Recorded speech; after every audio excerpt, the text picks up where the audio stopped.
2021 నుండి కేరళలో బీజేపీ మరియు సిపిఎం మధ్య ఒక రహస్య ఒప్పందం ఉంది. ఎందుకంటే నరేంద్ర మోడీ కాంగ్రెస్ ముక్త్ భారత్ కోరుకుంటున్నారు, పినరయి విజయన్ ప్రభుత్వం కొనసాగాలని కోరుకుంటున్నారు. వారిద్దరికీ కాంగ్రెస్ను అధికారం నుండి దూరంగా ఉంచాలనే ఒక ఉమ్మడి అజెండా ఉంది. ఎవరూ కేరళకు వచ్చి పెట్టుబడి పెట్టడం లేదు. వారు ఏ పెద్ద ప్రాజెక్టులను చేపట్టలేదు. విమానాశ్రయాలు. కన్నూర్ విమానాశ్రయం గత యూడీఎఫ్ ప్రభుత్వం పూర్తి చేసింది, ప్రారంభించింది మరియు పూర్తి చేసింది. కొచ్చి మెట్రో మేము చేశాము. వారు మాట్లాడుతున్న అభివృద్ధి ఏది? అసలు అభివృద్ధే లేదు. మరియు నిరుద్యోగ రేటు పెరిగిపోతోంది, ధరల పెరుగుదల పెరిగిపోతోంది. కాబట్టి ప్రతి ఒక్కరూ కేరళ నుండి బయటికి వెళ్ళిపోతున్నారు. ఇప్పుడు కేరళ ఒక వృద్ధాశ్రమంగా మారిపోయింది. కానీ మీ తీరిక లేని షెడ్యూల్లో సమయం కేటాయించినందుకు మీకు చాలా ధన్యవాదాలు. నేను కేరళ తదుపరి ముఖ్యమంత్రితో మాట్లాడుతున్నానా? మీరేమనుకుంటున్నారు? నేను మిమ్మల్ని అడుగుతున్నాను, ఎందుకంటే మీ ప్రత్యర్థి ఎల్డీఎఫ్కు చాలా స్పష్టమైన అభ్యర్థి ఉన్నారు. ఆయన అన్ని చోట్ల ఉన్నారు. మీరు మీ ముఖ్యమంత్రి ఎవరో కూడా ప్రకటించడం లేదు. తదుపరి నాయకుడు ఎవరవుతారో ప్రజలకు స్పష్టంగా తెలియనప్పుడు అది ప్రచారంలో ఒక ప్రతికూలత కాదా? మీరేనా తదుపరి ముఖ్యమంత్రి? చూడండి, మొదటిగా మాకు కాంగ్రెస్ పార్టీ అభ్యర్థి ఎవరో అలాంటిది ఎప్పుడూ స్పష్టంగా ప్రకటించదు. అందుకే అది అన్ని ఎన్నికల్లో ఓడిపోతోంది. మొదటిది కేరళలో మరియు ఇతర ప్రదేశాలలో అది మా పద్ధతి. రెండోది మిస్టర్ పినరయి విజయన్ ఒక్కరే నాయకుడు. ఆయన నిరంకుశ పాలన ప్రభుత్వంలోనే కాకుండా పార్టీలో కూడా సాగుతోంది. కాబట్టి మాకు 4-5 నాయకులు ఉన్నారు. అదే కాంగ్రెస్ పార్టీ అందం. వీరు ముఖ్యమంత్రి కావడానికి మరియు రాష్ట్రాన్ని నడిపించటానికి అర్హులు. అదే పార్టీ యొక్క అందం. మీరు చూడట్లేదు. మరియు చివరికి ఎన్నికలను గెలిచిన తర్వాత మా నాయకత్వం నిర్ణయిస్తుంది. అంటే మీరు దాన్ని బలహీనతగా చూడట్లేదా? ఎన్నికల రాజకీయాలలో ఎవరు అని ఉండటం మంచిది. తదుపరి నాయకుడు ఎవరు కాబోతున్నారో ఓటర్లకు తెలియాలి. అంటే అది కాదు, అది అస్పష్టంగా ఉన్నప్పుడు అది కొంచెం ప్రతికూలంగా ఉంటుంది. లేదు, అది ఒక ప్రతికూల అంశమని నాకు అనిపించట్లేదు. అది మాకు సహాయపడుతుంది. ఎందుకంటే అందరూ సమిష్టిగా కలిసి పనిచేయడం. పార్టీలో ఎటువంటి అసమ్మతి లేదు, కాబట్టి సమిష్టి కృషి ఉంది. ఆ విధంగా అది మాకు సహాయకరంగా ఉంటుంది. రాహుల్ గాంధీ మరియు ప్రియాంక గాంధీ, వాళ్ళు మా నాయకులందర్నీ పిలిచారు. 7-8 మంది ఉన్నారు. మరియు చివరికి వాళ్ళు చెప్పారు, మనం మొదటి ప్రాధాన్యత ఎన్నికల్లో గెలవటమే అని. ఆ తర్వాత మిగతావి నిర్ణయించబడవచ్చు. అందరూ ఒప్పుకుంటారు. మాకు అత్యంత ముఖ్యమైన ప్రాధాన్యత ఎన్నికలలో గెలవడం. 10 ఏళ్లుగా మేం ప్రతిపక్షంలో ఉన్నాం. కాబట్టి రాష్ట్ర ప్రజలు కూడా ఆ ప్రభుత్వంలో ఒక పరిష్కారం కోసం చూస్తున్నాం. ఇక్కడ బీజేపీ ఒక అంశమే కాదు. కాబట్టి ఇక్కడి ప్రస్తుత ప్రభుత్వానికి వ్యతిరేకంగా పోరాడటం మరియు కేరళలో యూడీఎఫ్ ప్రభుత్వాన్ని తిరిగి తీసుకురావటం మా ప్రధాన కర్తవ్యం. మీరు ఆరోపిస్తూ ఉన్నారు ఎల్డీఎఫ్ బీజేపీ బంధం ఉందని. మరియు మీరు చెబుతూ ఉన్నారు, చూడండి, పాలక్కాడ్ లాంటి సీట్లలో వారు గెలవటానికి వారికి సహాయం చేస్తున్నారని మీరు అంటున్నారు. ఇది హోరాహోరీ ఎన్నిక అని అది సూచిస్తుందా? మరియు అందుకే మీరు ఆ కొన్ని సీట్ల గురించి కూడా ఆందోళన చెందుతున్నారా? ఇది నిజంగా ఒక ప్రభంజనం కాదు. 10 ఏళ్ల తర్వాత కూడా యూడీఎఫ్ చేయబోయేది నిజంగా ఒక క్లీన్ స్వీప్ కాదు. లేదా మనం మాట్లాడుకుంటున్న ఆ నిర్దిష్ట సీట్లలో ఈ రకమైన దానికి మీకు తెలుసు కదా, మీరు ఒక ఎదురు వ్యూహాన్ని సిద్ధం చేయలేకపోవటం కూడా ఒక కారణమా? దానివల్లే మీరు ఇలా అంటున్నారా? మీకు తెలుసు కదా, వారు కాంగ్రెస్ ముక్త్ భారత్ కోరుకుంటున్నారని మరియు అందుకే ఈ రకమైన అవగాహన అని. 2021 నుంచి కేరళలో బీజేపీ మరియు సిపిఎం మధ్య ఒక రహస్య అవగాహన ఉంది. ఎందుకంటే నరేంద్ర మోడీ కాంగ్రెస్ ముక్త్ భారత్ కోరుకుంటున్నారు, పినరయి విజయన్ ప్రభుత్వం కొనసాగాలని కోరుకుంటున్నారు. కాబట్టి ఇద్దరు వాళ్ళిద్దరికీ కాంగ్రెస్ను అధికారం నుండి దూరంగా ఉంచాలనే ఒకే ఎజెండా ఉంది. కాబట్టి అది చాలా స్పష్టం. గత 2021 ఆ సమయంలో నేను ప్రతిపక్ష నాయకుడిని. అది చాలా స్పష్టంగా ఉంది. మరియు కొన్ని సీట్లలో బీజేపీ ఓటర్లు కాదు, బీడీజేఎస్ మరియు ఎన్డీఏలోని ఇతర మిత్రపక్షాలు, వారు సిపిఎంకు ఓటు వేశారు. అందుకే వారు ఎన్నికయ్యారు. మాకు 40% ఓట్లొచ్చాయి. సిపిఎంకు 44% వచ్చాయి. బీజేపీ ఆ అసెంబ్లీ ఎన్నికలకు ముందు ఒక పార్లమెంట్ ఎన్నికలు జరిగాయి. వారికి 14 వచ్చాయి. కానీ అసెంబ్లీ ఎన్నికల్లో వారికి కేవలం 10% ఓట్లు మాత్రమే వచ్చాయి. ఆ 4% ఓట్లు నిర్ణయాత్మకంగా మారాయి. అవి సిపిఎంకు వెళ్ళాయి. కాబట్టి ఈసారి కూడా అదే పరిస్థితి ఉంది. కానీ ప్రజలు దీన్ని తెలుసుకునేంత తెలివైనవారు. అందుకే మేము బహిరంగంగా చెప్తున్నాము. దాని గురించి ప్రజలను చైతన్యపరుస్తున్నాము. బీజేపీకి ఓటు వేయడం అనేది సిపిఎంకు సహాయం చేయడమే. ఎందుకంటే రాష్ట్రంలో బలంగా ఉన్న ప్రభుత్వ వ్యతిరేకతను వారు విభజించాలని కోరుకుంటున్నారు. వారు దానిని విభజించాలని కోరుకుంటున్నారు. అది వారి ఆలోచన, కానీ అది జరగదు. అసెంబ్లీ ఎన్నికలలో మాకు చాలా స్పష్టమైన మెజారిటీ వస్తుంది. అయితే 2021 ఎన్నికల తర్వాత కూడా ఓట్ల బదిలీ జరగడం వల్లే ఎల్డీఎఫ్ గెలవగలిగిందని మీరు ఆరోపిస్తున్నారు. అయితే మీరు దాన్ని బహుశా మరింత ప్రతిభతో లేదా ఎదుర్కోలేకపోయారా? లేదు, మేము దాన్ని సరిగ్గా ఎదుర్కొన్నాము. అందుకే మేము పార్లమెంట్లో 28, 18 గెలిచాము. ఒకటి తప్ప అన్ని ఉప ఎన్నికలలో మేం గెలిచాము. అన్ని ఉప ఎన్నికలు గత 4, 5, 8 మేము ఎన్నికలలో గెలిచాము. ఇంకా పంచాయతీ ఎన్నికలు కూడా. గత పంచాయతీ ఎన్నికల్లో మేము సరిగ్గా గెలవలేకపోయాము. ఈ పంచాయతీ ఎన్నికలలో మేము ఒక అద్భుతమైన విజయం సాధించాము. పాన్ కేరళ అంతటా మేము దానిని సాధించాము. కాబట్టి ఈ విషయాలన్నీ ప్రస్తుత ప్రభుత్వంపై ప్రజలకు పూర్తిగా నమ్మకం పోయిందని, అందువల్ల వారు మార్పు కోరుకుంటున్నారని చూపిస్తున్నాయి. ఇంకా వరుసగా 3 ఎన్నికలలో ఓడిపోయిన తర్వాత కూడా ముఖ్యమంత్రి ఏమీ జరగనట్టు నటిస్తున్నారు. ఇంకా వాస్తవానికి అతనే ప్రచారానికి నాయకత్వం వహిస్తున్నాడు. కాబట్టి యుద్ధరంగంలో ఓటమిని అంగీకరించలేడు. కాబట్టి అతను అలా అనవచ్చు, నేను అర్థం చేసుకోగలను. కానీ మాకు ఒక స్పష్టమైన వ్యూహం ఉంది. కాబట్టి ఇప్పుడు వాళ్లకు ఎస్టీపీఏతో కూడా పొత్తుంది. ఎస్టీపీఏ అనేది ఒక పాపులర్ ఫ్రంట్, మరియు పాపులర్ ఫ్రంట్ నుండి 2 అభ్యర్థులు. ఇంతకుముందు వాళ్ళు ఆ రెండింటిలో ఎస్టీపీఏ బ్యానర్పై పోటీ చేశారు. ఇప్పుడు వాళ్ళు వెంగర్లో మరియు మలప్పురంలో సిపిఎం అభ్యర్థులు. దానికి ముఖ్యమంత్రి నిజానికి అది ఒక జేబు దొంగ, ఒక దొంగను నిందించినట్లుగా ఉందని అన్నారు. కాదు. ఇది చాలా స్పష్టంగా ఉంది. అతను ఎందుకు లేదా దానికి వ్యతిరేకం. అతను బహిరంగంగా ఎస్టీపీఏ ఓట్లు మాకు వద్దని ఎందుకు అంటాడు? అతను అలా అనడం లేదు. గడిచిన 2-3 సంవత్సరాలుగా ఇక్కడ గణనీయమైన అభివృద్ధి జరిగింది. ప్రజలు మీరు దాన్ని చూడవచ్చు. ఆర్థిక గణాంకాలు కూడా 6.9, 6.7% వృద్ధిని చూపుతున్నాయి. కాబట్టి అభివృద్ధి లేదా ప్రజల సంక్షేమం పరంగా పెద్ద ప్రతికూలత ఏదీ లేని పరిస్థితిలో ప్రజలు మీకు ఎందుకు ఓటు వేయాలి?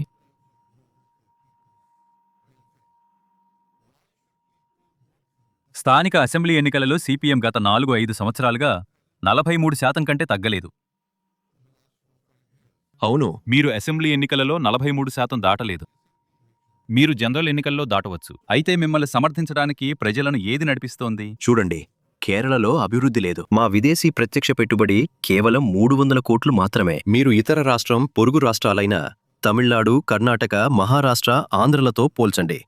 వారు విదేశీ ప్రత్యక్ష పెట్టుబడిగా బిలియన్లు, ట్రిలియన్లు పొందుతున్నారు. పెట్టుబడుల విషయంలో కూడా మేము చాలా వెనుకబడి ఉన్నాము. కేరళలో ఎవరూ వచ్చి పెట్టుబడి పెట్టడం లేదు. వారు ఏ పెద్ద ప్రాజెక్టులను చేపట్టలేదు. విమానాశ్రయాలు. కన్నూర్ విమానాశ్రయం గత యూడీఎఫ్ ప్రభుత్వం పూర్తి చేసింది. కొచ్చి మెట్రో మేం చేశాము. ఈ ప్రభుత్వం నుండి వచ్చిన ప్రధాన చొరవ ఏమిటి? వారు ఏమీ చెప్పలేరు. వారు చెబుతున్నారు వాళ్ళు పాఠశాల భవనాలు కడతారని. ఏంటి ఈ మహారాజుల కాలం మరియు ఈ బ్రిటిష్ వాళ్ళ కాలంలో కేరళలో పాఠశాల భవనాలు ఉండేవి. దానిలో కొత్త విషయం ఏముంది? అది కాదు. వాళ్ళు మాట్లాడుతున్న అభివృద్ధి ఏంటి? అసలు అభివృద్ధే లేదు. మరియు నిరుద్యోగిత రేటు పెరిగిపోతోంది. ధరలు పెరిగిపోతున్నాయి. అంతేకాకుండా యువత అంతా ఇతర దేశాలకు, ఐర్లాండ్, యూకే, ఫ్రాన్స్, ఆ తర్వాత కెనడాకు ఎగుమతి చేయబడుతున్నారు. కేరళలోని యువత అందరికీ కెనడా కొత్త గమ్యస్థానం. వాళ్ళు ఎందుకు వెళ్తున్నారు? ఎందుకంటే కేరళలో ప్రపంచస్థాయి విద్య లేదు. వారికి మెరుగైన ఉద్యోగాలు దొరకడం లేదు. కాబట్టి ప్రతి ఒక్కరూ కేరళ నుండి బయటికి వెళ్ళిపోతున్నారు. ఇప్పుడు కేరళ ఒక వృద్ధాశ్రమంగా మారింది.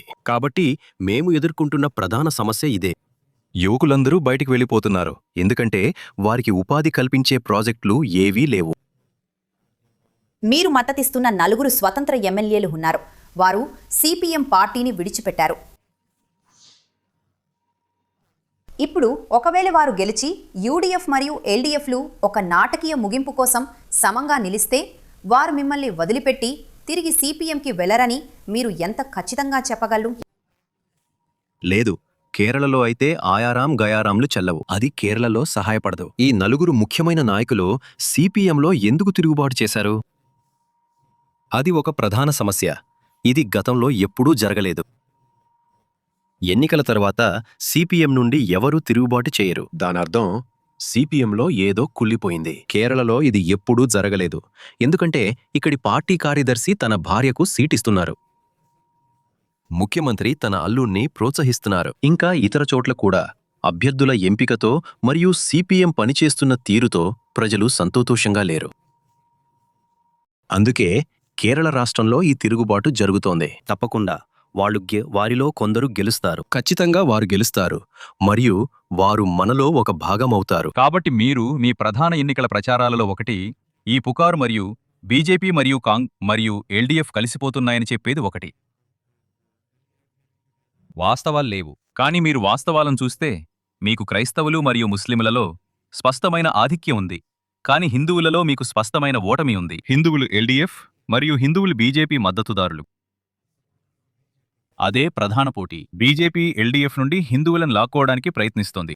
వాళ్లు పోరాడుతున్నప్పుడు కలిసిపోతున్నారని మీరెలా చెప్పగలరు? ఇందులో వాళ్లే ప్రధాన శత్రువులు. లేదు, వారి ప్రధాన అజెండా మోదీ ప్రధాన అజెండా కాంగ్రెస్ పార్టీని అంతమొందించడమే. కాబట్టి కేరళలో వారు ఏ ఖాతా తెరవలేరని వారికి తెలుసు. కేరళలో బీజేపీకి ఒక్క ఎమ్మెల్యే కూడా లేరు. నిజం చెప్పాలంటే ఇక్కడ వారి ఓట్ల శాతం 15% కంటే తక్కువ. పార్లమెంట్ ఎన్నికల్లో వారికి కొంచెం ఎక్కువ వచ్చాయి. కేరళలో తాము ఎలాంటి పురోగతి సాధించలేమనే విషయం మోదీ, అమిత్ షాలకు కూడా తెలుసని నేను అనుకోవట్లేదు. కాబట్టి వారి అజెండా కాంగ్రెస్ను ఓడించడమే అవుతుంది. ఒకవేళ వారు బీజేపీ గనక ప్రభుత్వం ఏర్పాటు చేసి ఉంటే వారికి వేరే వ్యూహం ఉండేది. ఇక్కడ వారు కాంగ్రెస్ పార్టీని అంతం చేయాలనుకుంటున్నారు. కానీ అది ఇక్కడ జరగదు. అంతేకాకుండా ఈ సిపిఎం, నిజమే, మీరు నాకు సరిగానే చెప్తున్నారు, కాలక్రమేణా సిపిఎం ఇక్కడ ఒక హిందూ పార్టీగా మారింది. కానీ ఇప్పుడు వారు ఇక్కడ డబుల్ గేమ్ ఆడుతున్నారు. పార్లమెంట్ ఎన్నికల్లో ముఖ్యమంత్రి కేవలం గౌరవత్తా నియమ భేదగతి సిఏఏ గురించే మాట్లాడుతున్నారు. ఆయన కేవలం దాని గురించే మాట్లాడుతున్నారు. అది మాత్రమే ఆయన ఇచ్చిన ప్రసంగం. కానీ మైనారిటీలు మాతో నిలబడ్డారు మరియు మెజారిటీలు కూడా. కాబట్టి ఇప్పుడు ఆయన హిందూ మెజారిటేరియనిజాన్ని ఒక అంశంగా ఆశ్రయించారు. ఆయన శబరిమల గురించి మాట్లాడుతున్నారు. ఆయన అగోళ అయ్యప్ప సంగమం గురించి మాట్లాడుతున్నారు. అంటే విశ్వవ్యాప్త అయ్యప్ప కలయిక. ఇవన్నీ కూడా సిపిఎం ఓట్లు బీజేపీకి వెళ్లకుండా అరికట్టడానికే. కానీ అది కూడా పనిచేయలేదు. గతంలో కాంగ్రెస్ పార్టీలోని ఒక వర్గం బీజేపీలో చేరింది. ఇప్పుడు బీజేపీలో మెజారిటీ, సిపిఎం మెజారిటీ కార్యకర్తలు సిపిఎంలోకి వెళ్తున్నారు. కాబట్టి వాళ్లు ఒక వ్యవస్థను అవలంబిస్తున్నారు. ఇప్పుడు వాళ్ల విధానం హిందువులను ఒక రకంగా బకకంగా బుజ్జగించడం. కానీ ఇది కూడా పనిచేయదు. ఎందుకంటే శబరిమల విషయంలో సిపిఎంకు చెందిన 4 నాయకులు జైల్లో ఉండేవారు. ఇప్పుడు వాళ్లు ప్రభుత్వ ఒత్తిడి కారణంగా బయటికి వచ్చారు. అలాగే నిర్దేశించిన 90 రోజుల సమయంలో వాళ్లు ఇవ్వలేదు ఛార్జ్షీట్. అందుకే వాళ్లకు బెయిల్ వచ్చింది. శబరిమల బంగారు దొంగతనంలో ప్రత్యక్షంగా ప్రమేయం ఉన్న ఆ నేరస్తులపై సిపిఎం లాంటి పార్టీ కూడా ఎలాంటి చర్యలు తీసుకోలేదు. ప్రజలందరూ ఎందుకు అని అడుగుతున్నారు. శబరిమల పుణ్యక్షేత్రం నుండి బంగారం దొంగిలించటంలో ప్రత్యక్షంగా ప్రమేయం ఉన్న ఆ వ్యక్తులపై చర్యలు తీసుకోవడానికి ప్రభుత్వం, సిపిఎం ఎందుకు వెనుకంజ వేస్తోంది? అదే సమయంలో ఒక వ్యక్తి మార్చుల కోసం పార్టీ ఫండ్ దొంగతనం ఆరోపణలు ఎదుర్కొన్నాడు. అతన్ని సస్పెండ్ చేశారు. ఇది ద్వంద్వ ప్రమాణం. కాబట్టి ఈ విషయాలపై సిపిఎం సమాధానం చెప్పలేదు. మీరు ఎస్డిపిఐ గురించి మాట్లాడారు మరియు వారు వామపక్షాలతో ఉన్నారని ఆరోపిస్తున్నారు. మీ పార్టీ కూడా ప్రణయ్ చెప్పినట్లుగా క్రైస్తవులు, ముస్లింలు మరియు జమాత్ యొక్క మైనారిటీ ఓటుపై ఎక్కువగా ఆధారపడి ఉంది.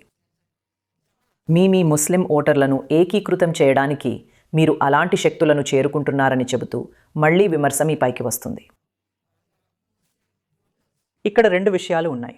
ఒకటి, ఇది క్రైస్తవ సమాజంలో వ్యతిరేక సమీకరణకు దారితీయదా? మరియు రెండవది, మీకు హిందూ ఓటు కూడా అవసరం. మీ ముస్లిం ఓటర్లను కాపాడుకోవడానికి లేదా మీతో ఉంచుకోవడానికి మీరు ప్రయత్నిస్తున్నందున మీరు దాన్ని కోల్పోతున్నారా? లేదు. ఒక విషయం చాలా స్పష్టంగా ఉంది. మా ఓటు బ్యాంకు భద్రంగా ఉంది. క్రైస్తవులు, ముస్లింలు మరియు హిందువులలోని ఒక వర్గం కేరళలో భద్రంగా ఉంది. తేడా ఏమీ లేదు. దీనిని మార్చటానికి ప్రయత్నాలు జరిగాయి మరియు బీజేపీ దానిని మార్చాలని కోరుకుంది. బీజేపీ క్రైస్తవులను ఆకట్టుకోవడానికి తమ శాయశక్తులా ప్రయత్నించింది, కానీ అది జరగడం లేదు. ప్రధానమంత్రి న్యూఢిల్లీలోని చర్చికి క్రైస్తవ వేడుకకు వెళ్తున్నారు, మరియు అదే సమయంలో ఒరిస్సాలో నన్లు మరియు పూజారులపై దాడి జరిగింది. అప్పుడు ప్రజల మనోభావాలు ఎలా ఉంటాయి?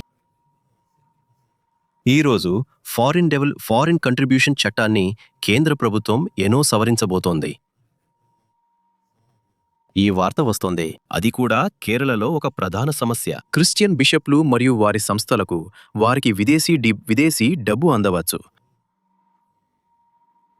కాబట్టి ఆ అభివృద్ధి కూడా మాకు సహాయపడబోతోంది. మరియు మా ఓటింగ్ బలం చెక్కుచెదరకుండా ఉంది. దాన్ని ఎవరూ మార్చలేరు. వారు వారి స్థాయిలో ప్రయత్నించారు బీజేపీ, కానీ వారు చేయలేకపోయారు. మరియు సిపిఎం కూడా కొంతమేరకు క్రైస్తవులను ఆకట్టుకోవడానికి ప్రయత్నిస్తోంది, కానీ అది పనిచేయటం లేదు. కాబట్టి నేను భావిస్తున్నాను, మేము మా ఓటు బేస్ చెక్కుచెదరకుండా ఉంది, మరియు బీజేపీ లేదా సిపిఎం కూడా మా ఓటు బ్యాంకులోకి ప్రవేశించి మాకు భయాన్ని సృష్టించలేరు. మీ ఓటు బ్యాంకు చెక్కుచెదరకుండా ఉందని మీరంటున్నారు. అయితే అది మీకేమి ఇస్తుంది? గతసారి మీకున్నట్లుగా 40-41 సీట్ల బేస్. గెలవడానికి మీరు ఇంకా మరో 30 సీట్లు పొందాలి. మీరు ఇటీవలి స్థానిక ఎన్నికలను చూస్తే అసెంబ్లీ సెగ్మెంట్లలో సిపిఎం మరియు వామపక్ష కూటమికి 50ల సంఖ్యలో బేసుందని కూడా ఇది చూపిస్తుంది. కాబట్టి వారు ఏర్పాటు చేయడానికి లేదా మరో 15-16 సీట్లను ఉంచుకోవడానికి వారికి కేవలం 15-16 సీట్లు మాత్రమే అవసరం. అయితే మీరు వారిని అంత సులభంగా ఎక్కడ పడగొట్టగలరని అనుకుంటున్నారు? ఆ అదనపు 5-6% ఓట్లు ఎక్కడి నుండి వస్తాయి? అవి బీజేపీ నుండి వస్తాయా లేక లెఫ్ట్ ఫ్రంట్ నుండి వస్తాయా? రాజకీయాల్లో 2+2 4 కాదు. ఆ విషయం మీకు తెలుసు అస్వాజీ. ఇప్పుడు రాష్ట్రంలోని వాతావరణం పూర్తిగా కాంగ్రెస్ పార్టీకి అనుకూలంగా ఉంది. ఎందుకంటే కేరళలో ఎప్పటికీ 10 సంవత్సరాల పాలన ఉండదు. మాకెప్పుడు 5 ఏళ్ల తర్వాత మేము ప్రభుత్వాలను మారుస్తూ వచ్చాము. కాబట్టి ప్రజలు దీనితో విసిగిపోయారు. ఎందుకంటే మరియు వారు మార్పును కోరుకుంటున్నారు. ఆ భావన, ప్రజల ఆ కోరిక మాకు ప్రయోజనం చేకూర్చబోతోంది. అది కేరళలో చాలా స్పష్టంగా కనిపిస్తోంది. కాబట్టి మాకు స్పష్టమైన మెజారిటీ ఓట్లు వస్తాయని మేము చాలా నమ్మకంతో ఉన్నాము. 2021 ఎన్నికలలో దాదాపు 7 సీట్లు ఉన్నాయి. వాటిలో గెలుపు మార్జిన్ 2000 కన్నా తక్కువగా ఉంది, మరియు అవి ఎక్కువగా ముస్లిం ఆధిపత్య ప్రాంతాల్లో ఉన్నాయి. మీకు తెలుసా? మలప్పురం, కాసర్గోడ్, కోజికోడ్. ఈసారి ముస్లిం లీగ్ నాయకులే ఆందోళన చెందుతున్నారు. ఎందుకంటే ఎన్నికలలో ఓటు వేయటానికి గల్ఫ్ నుండి వచ్చే ఓటర్లు యుద్ధం కారణంగా రాలేకపోతారని. కాబట్టి అది ఓటింగ్పై మరియు వారి అభ్యర్థుల అవకాశాలపై ప్రభావం చూపుతుందని వారు ఆందోళన చెందుతున్నారు. ముస్లిం లీగ్పై ప్రభావం పడితే అప్పుడు సహజంగానే ఫ్రంట్పై కూడా ప్రభావం పడుతుంది. మరి దీని గురించి మీరు ఆందోళన చెందుతున్నారా? గల్ఫ్ యుద్ధం గురించి ప్రతి ఒక్కరూ ఆందోళన చెందుతున్నారు. అక్కడ ఆర్థిక వ్యవస్థ అస్తవ్యస్తంగా ఉంది.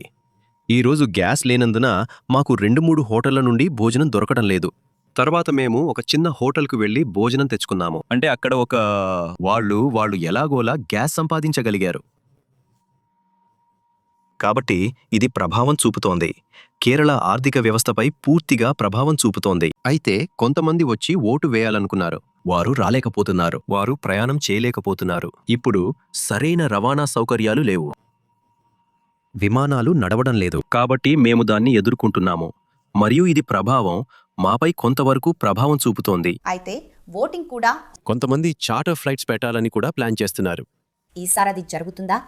వాళ్ళు చార్టర్ చేయబోతున్నారా? కొంతమంది అలా చేయాలనుకున్నారు. అది జరుగుతుందో లేదో నాకు తెలియదు.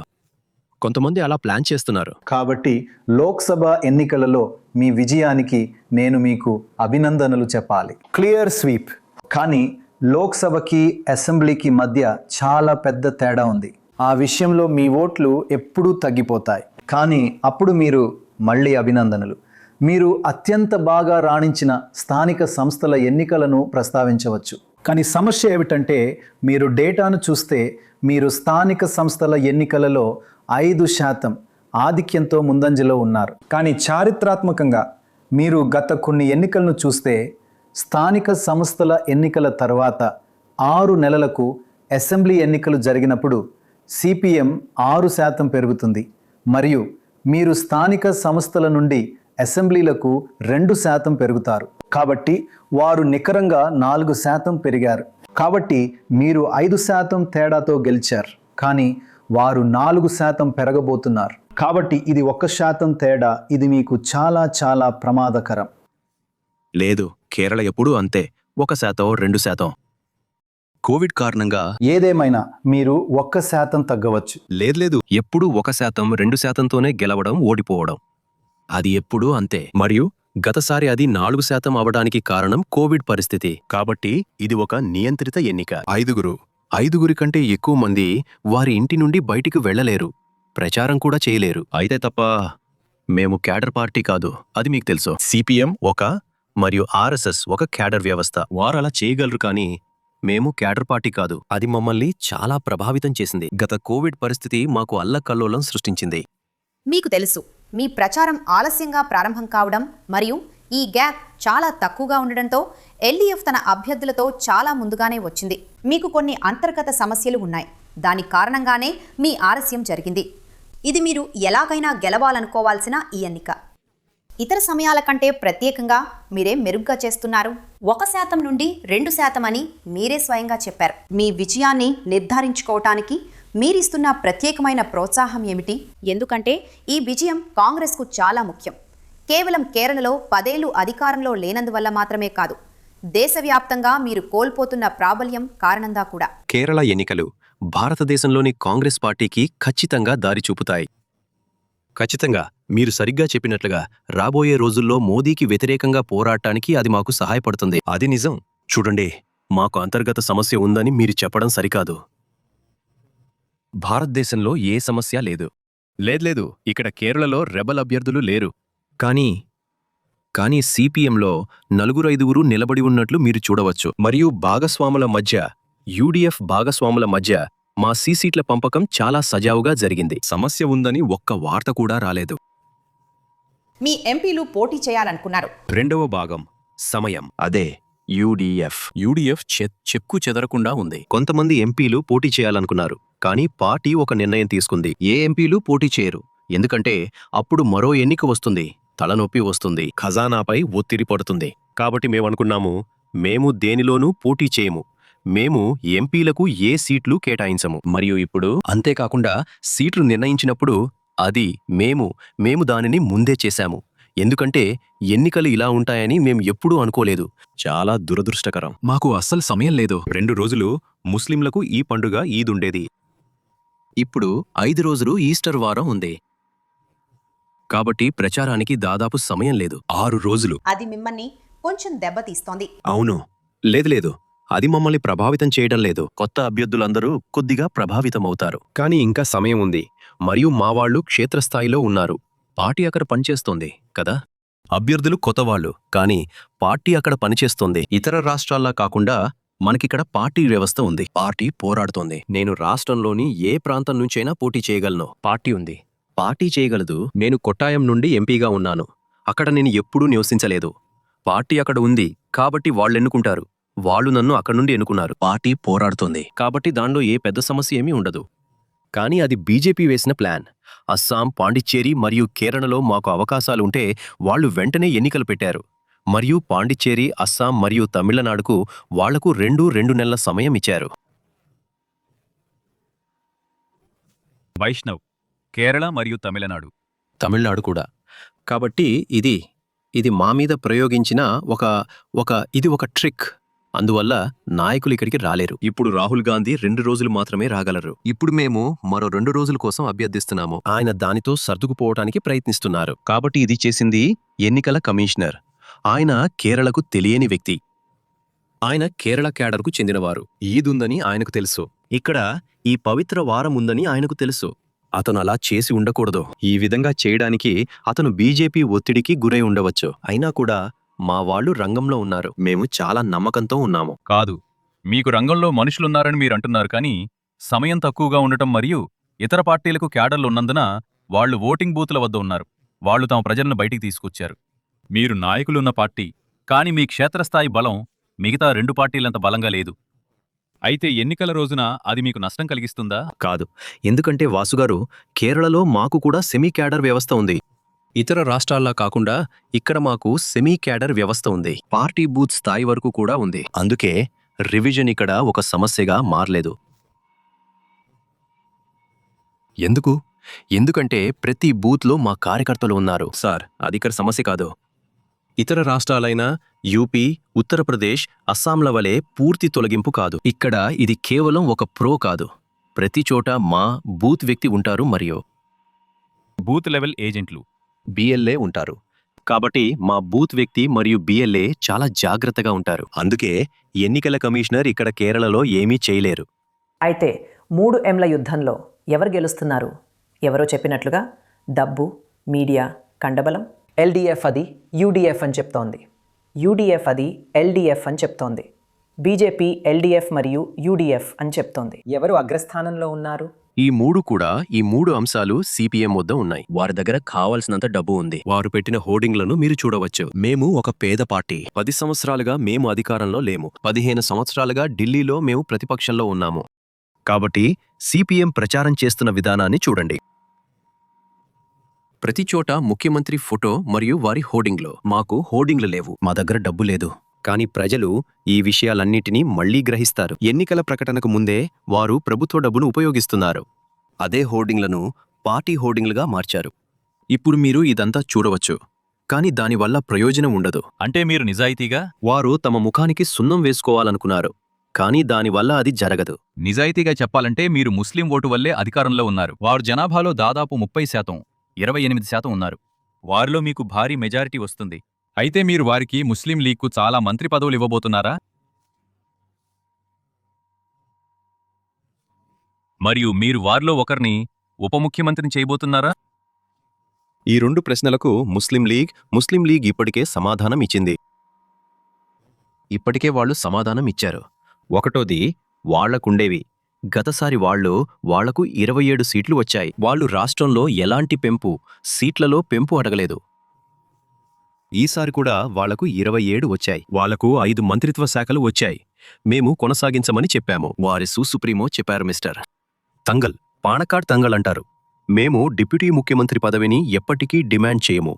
ఇది చాలా స్పష్టంగా ఉంది. కానీ మీరు దాన్ని వాళ్ళకిస్తున్నారా? లేదు. ఒకవేళ మేం దాని గురించి చర్చించలేదు. కానీ అయినా అతను చెప్పారు, మేం దానికోసం డిమాండ్ చేయము. కానీ మీరివ్వచ్చు. లేదు, అది ఆమోదయోగ్యం కాదు. నాకు తెలుసు, ఈ ప్రశ్న చాలా తెలివైన ప్రశ్న. లేదు, ప్రశ్నలన్నీ తెలివైనవే. లేదు, వాళ్ళు ఈ సీట్ల పంపకం మరియు ఇతర విషయాల్లో ఎప్పుడూ ఇతర రాయితీల కోసం లేదా వాళ్ల కోసం అడగలేదు.